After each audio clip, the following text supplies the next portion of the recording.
Hello everyone, फिर से स्वागत है एक नए वीडियो में। दोस्तों, आज हम लोग मिसलेनियस बिहार पुलिस के पूछे हुए 100 प्रश्न देखेंगे जो एग्जाम की दृष्टिकोण से बहुत ही महत्वपूर्ण होगा, क्योंकि अब समय नहीं है। तो आप लोग जितना से जितना हो सके आप लोग पूछे हुए प्रश्न देखिए, और अगर आप लोग को इसका पीडीएफ चाहिए तो हमारे टेलीग्राम से जुड़ सकते हैं। तो चलिए शुरू करते हैं। पहला प्रश्न है कि हड़प्पा के किस स्थल में जल प्रणाली के प्रमाण मिले हैं। तो हड़प्पा के किस स्थल में जल प्रणाली के प्रमाण मिले हैं, तो इसका जो सही उत्तर हो जाएगा वह धौलावीरा हो जाएगा। चलिए 4 ऑप्शन के बारे में देख लेते हैं। हड़प्पा, तो हड़प्पा पाकिस्तान में पड़ता है, रावी नदी के तट पर। लोथल या भोगवा नदी के किनारे स्थित है, या गुजरात राज्य में है। मोहनजोदड़ो या सिंधु नदी के किनारे स्थित है, ये पाकिस्तान में स्थित है। अगला प्रश्न है कि हड़प्पा के लोग किस धातु का उपयोग करना नहीं जानते थे। तो हड़प्पा वासी लौह धातु से या अनभिज्ञ थे। लोहा की उस समय खोज नहीं हो पाई थी। जब वैदिक सभ्यता आई तो लोहा की खोज हुई थी। ठीक है, चलिए अगला प्रश्न है कि निम्नलिखित में से कौन सा पुरातात्विक स्थल सिंधु घाटी सभ्यता से संबंधित नहीं है। तो सिंधु घाटी सभ्यता से पुरातात्विक स्थल के बारे में बताना है कि कौन संबंधित नहीं है या उस समय ये नहीं था। तो राखी गढ़ी, कोददा और कालीबंगन या सिंधु घाटी सभ्यता से संबंधित था, जबकि आहर थी ना या सिंधु घाटी सभ्यता से संबंधित पुरातात्विक स्थल नहीं है। अगला प्रश्न है कि हड़प्पा के जो निवासी थे किसके साथ व्यापारिक संबंध रखते थे। तो देखिए, जैसे भारत में मेसोपोटामिया की में सिंधु घाटी की सभ्यता उपजी थी, वैसे ही इराक में मेसोपोटामिया की सभ्यता उपजी थी। तो हड़प्पा के जो निवासी थे वो मेसोपोटामिया के साथ व्यापारिक संबंध रखते थे। अगला प्रश्न है कि सिंधु घाटी की सभ्यता की अधिकतर जो मोहरे है का निर्माण किससे हुआ है। तो सिंधु घाटी सभ्यता की जो अधिकतर मोहरे है उसका निर्माण सेल खड़ी से हुआ है। किस सेल खड़ी से हुआ है। चलिए अगला प्रश्न है कि मेसोपोटामिया का अर्थ क्या है। ये भी आपका पूछा हुआ क्वेश्चन है।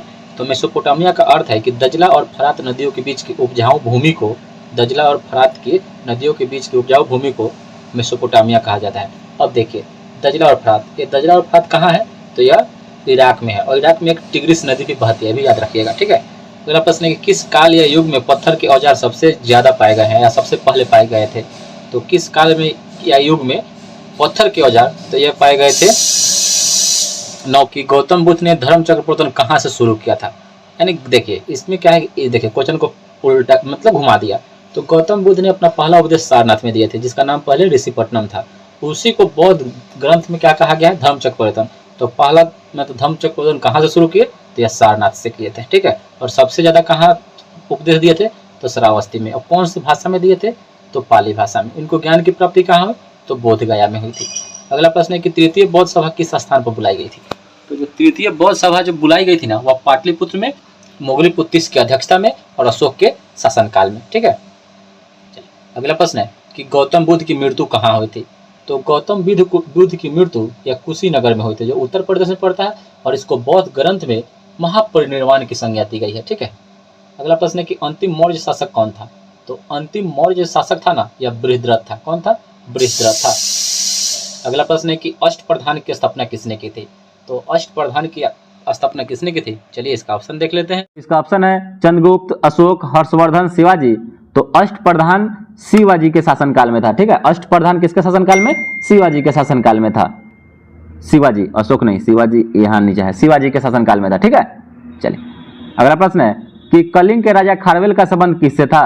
यानी कलिंग के जो राजा खारवेल थे, इनका संबंध किस वंश से था। तो कलिंग के राजा खारवेल का जो संबंध था वह चेदी राजवंश से भी था और मेघवाहन राजवंश, यानी ऑप्शन नंबर इसमें 1 से अधिक हो जाएगा। चेदी राजवंश, कलिंग राजा खारवेल का संबंध मेघवाहन राजवंश से भी था और चेदी राजवंश से भी था। ठीक है, चलिए अगला प्रश्न है कि निम्नलिखित में से किस अभिलेख में विधवा को जलाने का उल्लेख मिलता है। तो विधवा को जलाने का उल्लेख किस अभिलेख में मिलता है, तो इसका राइट आंसर हो जाएगा भानुगुप्त का एरन अभिलेख, जिसका 510 ईस्वी में इसका खोज हुआ था। 510 ईस्वी में इसका खोज हुआ था, एरन अभिलेख। भानुगुप्त का एरन अभिलेख में विधवा को जलाने का उल्लेख मिलता है। चलिए अगला प्रश्न है कि नालंदा विश्वविद्यालय की स्थापना किस गुप्त शासक ने की थी। तो नालंदा विश्वविद्यालय की स्थापना यह कुमारगुप्त प्रथम के द्वारा किया गया था। किसके द्वारा, कुमारगुप्त प्रथम के द्वारा नालंदा विश्वविद्यालय की स्थापना किया गया था। यह बीपीएससी का क्वेश्चन पूछा हुआ है। ठीक है, आज जो भी क्वेश्चन हम लोग देखेंगे सब पूछे हुए प्रश्न रहेंगे। ठीक है, अगर आप लोग को वीडियो अच्छा लगे तो लाइक और सब्सक्राइब करते चलिएगा दोस्तों। ठीक है, अगला प्रश्न है कि गुप्त काल में निम्नलिखित संस्कृत ग्रंथों में उनके लेखकों को सुमेलित करना है, तो लेखक को सुमेलित करना है। देखिए अष्टाध्यायी के लेखक पाणिनि, ठीक है। मुद्रा राक्षस के लेखक विशाख दत्त, ठीक है। मृच्छकटिकम तो लेखक इसके शूद्रक, और बृहत संहिता के लेखक कौन, तो बराहमिहिर। तो इसके ऑप्शन नंबर इसका डी आंसर सही हो जाएगा, ठीक है। ऑप्शन नंबर डी सही हो जाएगा। अगला प्रश्न है कि राजतरंगिणी में कल्हण ने जिस राज का वर्णन किया है वह कौन है। तो राजतरंगिणी में कल्हण ने किस राज का वर्णन किया है, तो यह किया है कश्मीर राज का, ठीक है। और राजतरंगिणी में जो इसके तरंग है 8 भागों में इसके तरंगों को बांटा गया है, और इसके लेखक कौन है, तो कल्हण इसमें दिया हुआ है। और इसमें कश्मीर के इतिहासों के बारे में जानकारी मिलती है, ठीक है। कश्मीर के इतिहासों के बारे में जानकारी मिलती है। अगला प्रश्न है कि कारकोट राजवंश का संबंध निम्नलिखित में से किस इतिहास से था। तो कारकोट राजवंश का भी संबंध जम्मू कश्मीर के इतिहास से रहा है, ठीक है।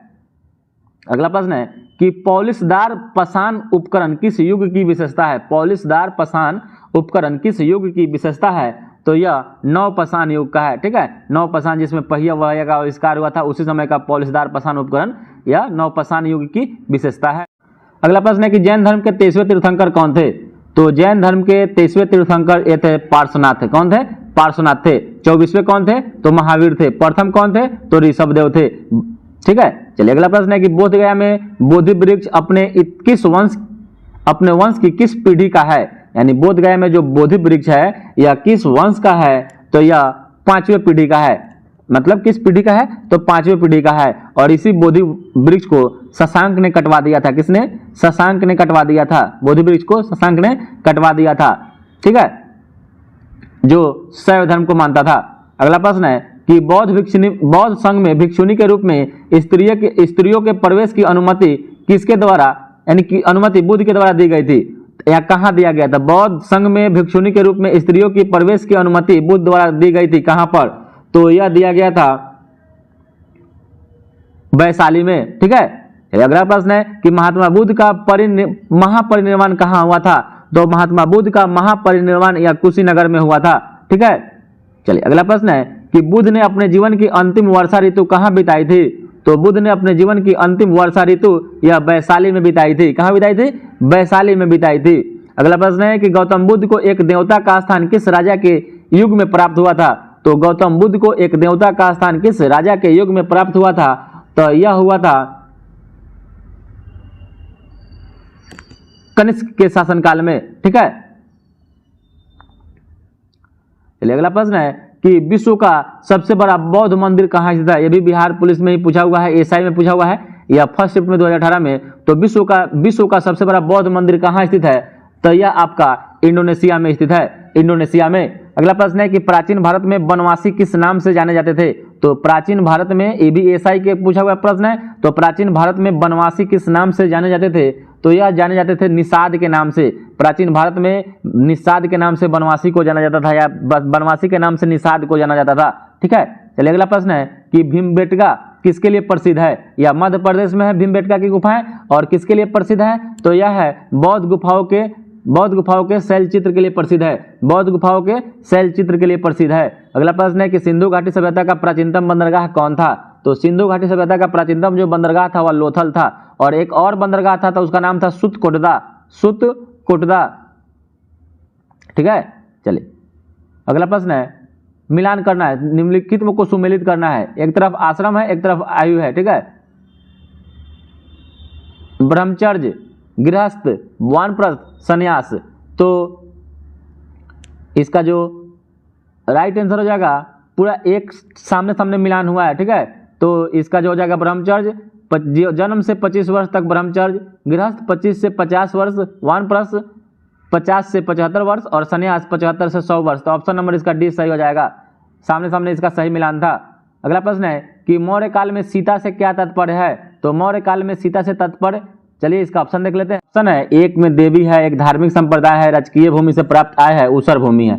तो सीता क्या होता था, तो सीता राजकीय भूमि से प्राप्त आय को कहा जाता था सीता, ठीक है। राजकीय भूमि से प्राप्त जो आय होता था उसको सीता कहा जाता था। अगला प्रश्न है कि भारत में मानव का सर्वप्रथम साक्ष्य कहाँ मिलता है। तो भारत में मानव का सर्वप्रथम जो साक्ष्य मिलता है वह आपका नर्मदा की घाटी में मिलता है, ठीक है। चलिए अगला प्रश्न है कि निम्नलिखित में से कौन सा बौद्ध संगीतियों और उनके स्थानों का सही सुमेलित युग्म नहीं है। तो पहली बौद्ध संगीति राजगिरी में सही है, दूसरी सारनाथ, यही आपका गलत है, तीसरी पाटलिपुत्र और चौथी कश्मीर में। तो ऑप्शन नंबर जो बी हो जाएगा यह सारनाथ गलत दिया हुआ है। ठीक है, तो 33 का ऑप्शन नंबर क्या हो जाएगा, बी सही हो जाएगा।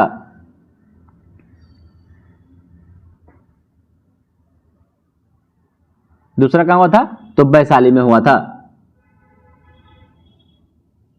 चलिए अगला देख लेते हैं कि निम्न में से किस हड़प्पा नगर में जूते हुए खेतों के निशान मिले हैं। तो निम्न में से किस हड़प्पा नगर में जूते हुए खेतों के निशान मिले हैं। तो ऑप्शन है कालीबंगन, धौलावीरा, मोहनजोदड़ो, लोथल। तो इसका जो राइट आंसर हो जाएगा कालीबंगन। जूते हुए खेतों के निशान कहां से मिले हैं, तो कालीबंगन से मिले हैं। अगला प्रश्न है कि आईआईटी खड़गपुर अध्ययन समूह की रिपोर्ट के अनुसार सिंधु घाटी सभ्यता का पतन का कारण कितने वर्षों तक लगातार कम वर्षा थी। तो ये आईआईटी खड़गपुर अध्ययन समूह की रिपोर्ट के अनुसार आपको बताना है। तो इसका जो राइट आंसर हो जाएगा 900 वर्ष। अगला प्रश्न है कि निम्नलिखित में से किस सिंधु घाटी स्थल से प्रथम संयुक्त समाधियों के साक्ष्य मिले हैं। यानी संयुक्त समाधि कहां से मिला है, तो जो संयुक्त समाधि मिला है वह आपका लोथल गुजरात से मिला है। अगला प्रश्न है कि कौन सा भारतीय शहर 2 राज्यों की राजधानी है। तो भारतीय शहर, ये भी आपका बीपीएससी में पूछा हुआ है, 2 राज्यों की राजधानी है। तो यह बहुत आसान प्रश्न है, तो इसका आंसर हो जाएगा चंडीगढ़।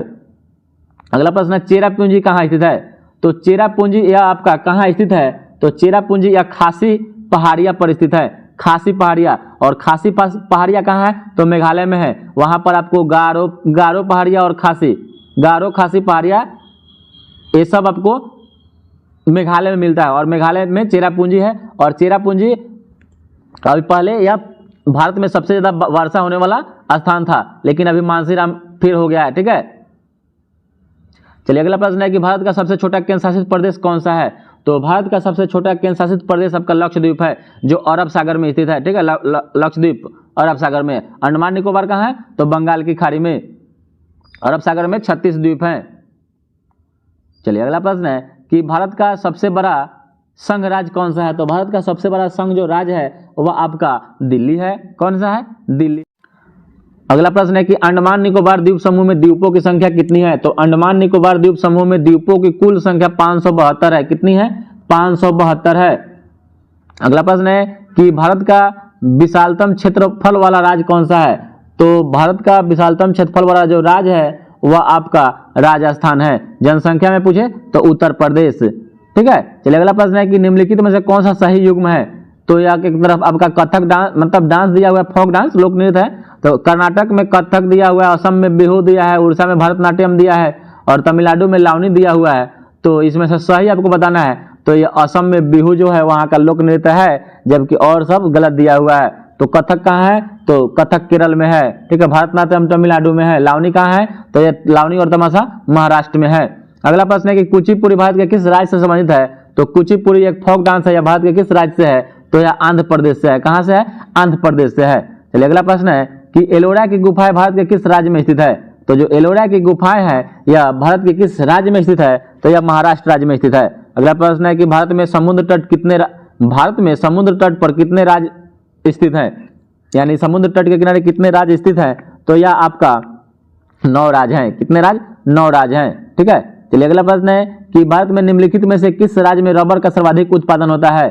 तो भारत में रबर का सर्वाधिक उत्पादन कहाँ होता है, तो यह केरल में होता है। कहाँ होता है, केरल में होता है। अगला प्रश्न है कि भारत का कौन सा राज्य अधिकतम राज्यों के साथ अपनी सीमाएं साझा करता है। तो अधिकतम राज्यों के साथ अपनी सीमाएं साझा करने वाला एक राज्य है उत्तर प्रदेश है। ठीक है, चलिए अगला प्रश्न है कि निम्नलिखित में से किसके साथ भारत का सबसे लंबा स्थल सीमा है। तो सबसे लंबा स्थल सीमा निम्नलिखित में से बांग्लादेश के साथ है, 4096.6 किलोमीटर। ठीक है, 4096, याद रखिए लगभग 4096 किलोमीटर है। ठीक है, चलिए अगला प्रश्न है कि भारत और चीन के बीच सीमा रेखा को किस नाम से जाना जाता है।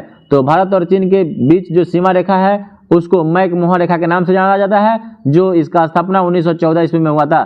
ठीक है, चलिए अगला प्रश्न है कि भौगोलिक क्षेत्रफल की दृष्टि से भारत का निम्नलिखित में से कौन सा जिला सबसे बड़ा है।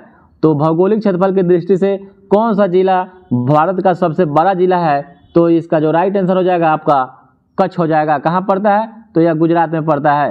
ठीक है, कच्छ गुजरात में भौगोलिक दृष्टि से। अगला प्रश्न है कि निम्नलिखित में से कौन सा देश भौगोलिक क्षेत्र के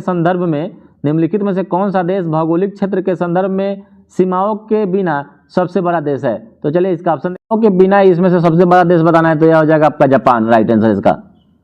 चलिए अगला प्रश्न है कि कौन सी जल संधि भारत और श्रीलंका को विभाजित करती है?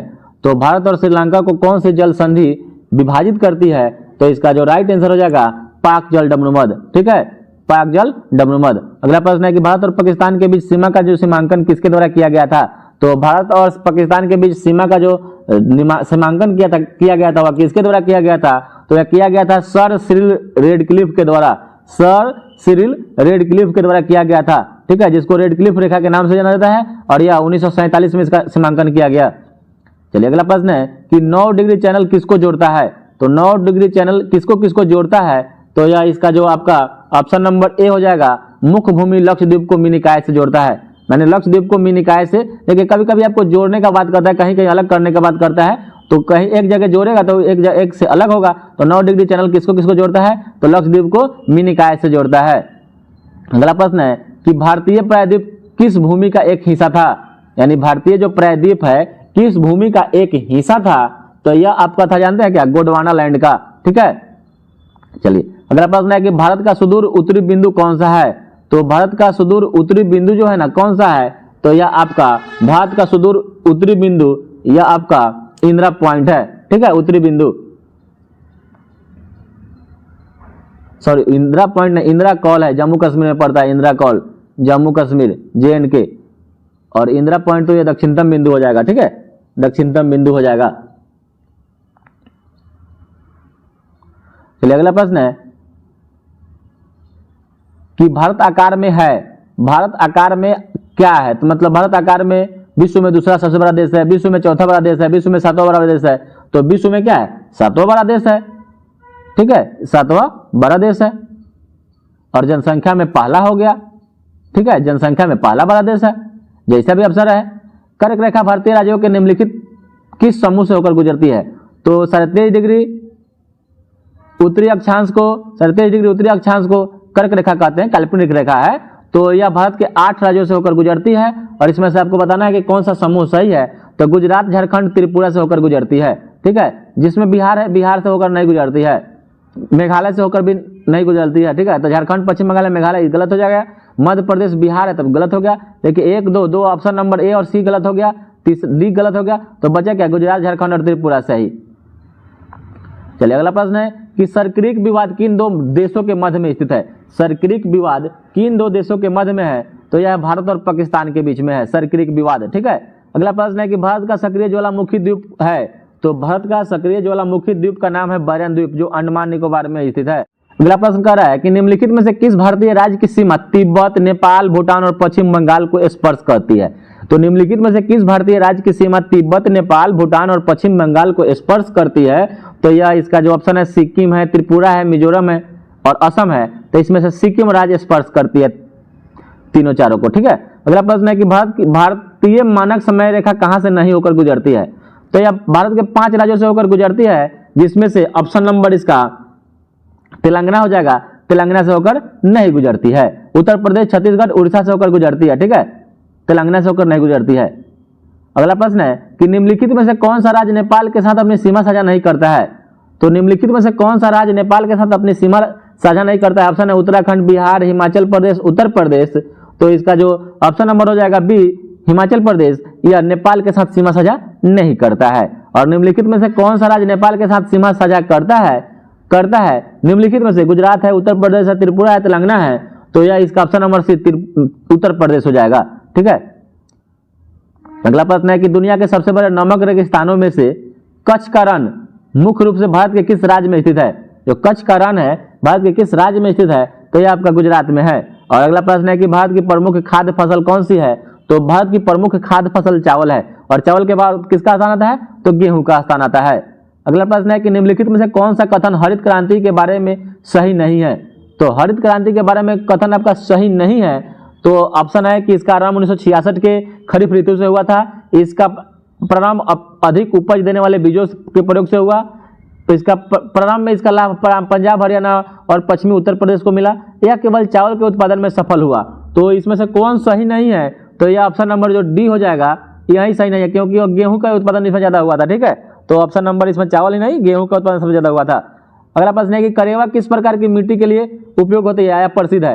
तो करेवा किस प्रकार की मिट्टी के लिए प्रसिद्ध है? तो यह केसर के लिए हो जाएगा, और केसर जम्मू कश्मीर में पाया जाता है। ठीक है, सबसे ज्यादा।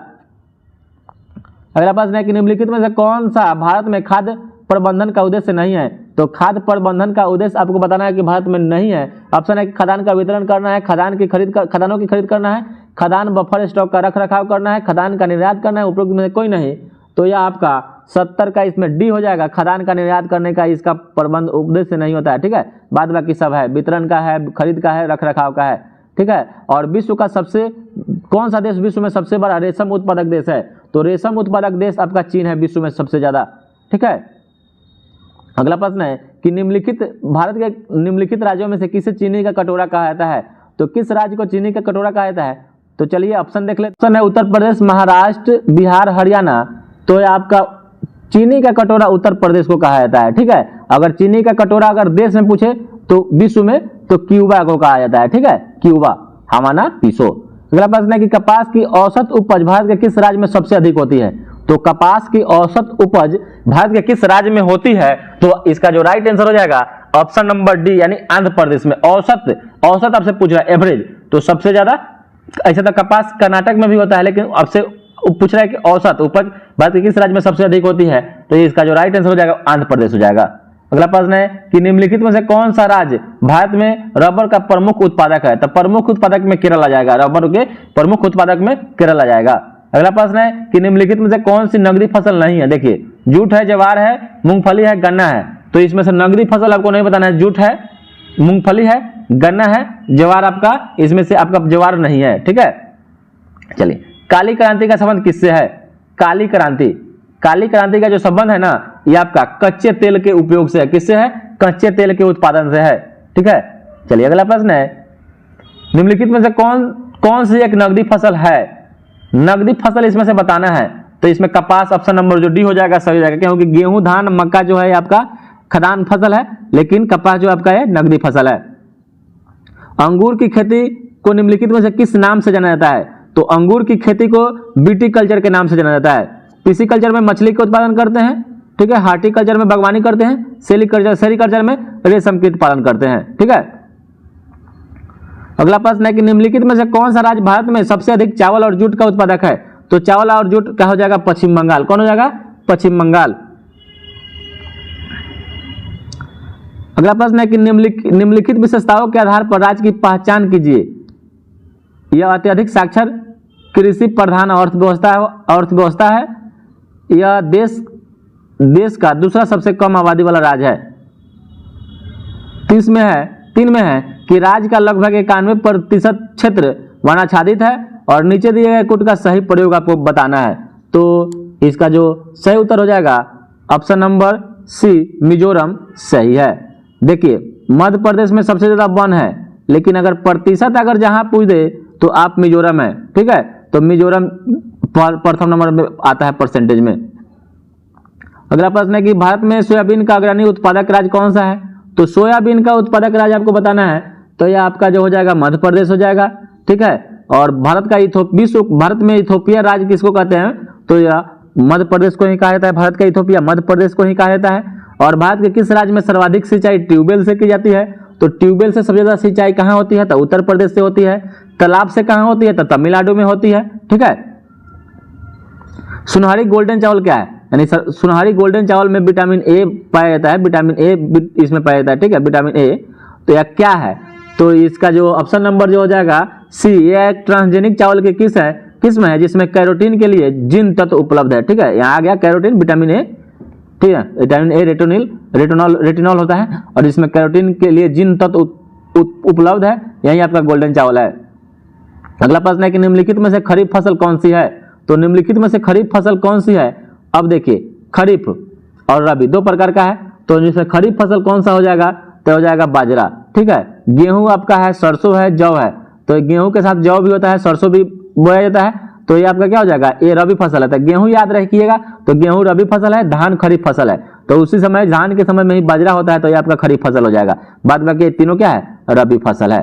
ठीक है, अगला प्रश्न है कि कृषि का काटो और जलाओ प्रतिरूप भारत के किस राज्य में प्रचलित है? काटो और जलाओ का प्रचलित भारत के किस प्रदेश में है? तो यह इसका जो हो जाएगा उत्तर पूर्वी, यानी जितने भी उत्तर पूर्वी में हो जाएगा काटो और जलाओ प्रचलित है। अगला प्रश्न है कि निम्नलिखित में से कौन सी वृक्षारोपण फसल नहीं है? वृक्षारोपण फसल नहीं है तो कौन सी नहीं है? तो यह आपका इसमें से सही उत्तर हो जाएगा बाजरा। ठीक है, चाय है, काजू है, कॉफी है, लेकिन बाजरा वृक्षारोपण फसल नहीं है। और खेती का प्रकार जो मुख्य रूप से पहाड़ी क्षेत्रों तक सीमित है उसको क्या कहते हैं? तो खेती का जो प्रकार है जो मुख्य रूप से पहाड़ी क्षेत्रों तक ही सीमित है उसको किस नाम से जाना जाता है? तो उसको सीढ़ीदार खेती कहते हैं। अगला प्रश्न है कि मृदा अपरदन को रोका जा सकता है? तो मृदा अपरदन को रोका जा सकता है तो यह वृक्षारोपण के द्वारा ही रोका जा सकता है। मिट्टी के कटाव को वृक्षारोपण के द्वारा रोका जा सकता है। और निम्नलिखित में से कौन सी मृदा नदियों द्वारा जमा की जाती है? तो कौन सी मृदा नदियों के द्वारा जमा की जाती है? तो यह किया जाता है जलोढ़ मिट्टी। ठीक है, नदी के किनारे ही पाई जाती है और भारत में सबसे ज्यादा जलोढ़ मिट्टी का ही मतलब क्षेत्रफल में पाया जाता है। अगला प्रश्न है कि मुजफ्फरपुर, दरभंगा और चंपारण जिलों में मुख्य रूप से कौन सी मृदा पाई जाती है? तो चलिए इसका ऑप्शन देख लेते हैं। ऑप्शन है काली मृदा, नवीन जलोढ़, पुरानी जलोढ़, लाल मृदा। तो यह आपका इसमें से सही उत्तर हो जाएगा नवीन जलोढ़ मिट्टी। ठीक है, मुजफ्फरपुर, दरभंगा वगैरह में नवीन जलोढ़ मिट्टी पाई जाती है। अगला प्रश्न है कि किस प्रकार की भूमि को अपरहत कहा जाता है? तो किस प्रकार की भूमि को अपरहत कहा जाता है?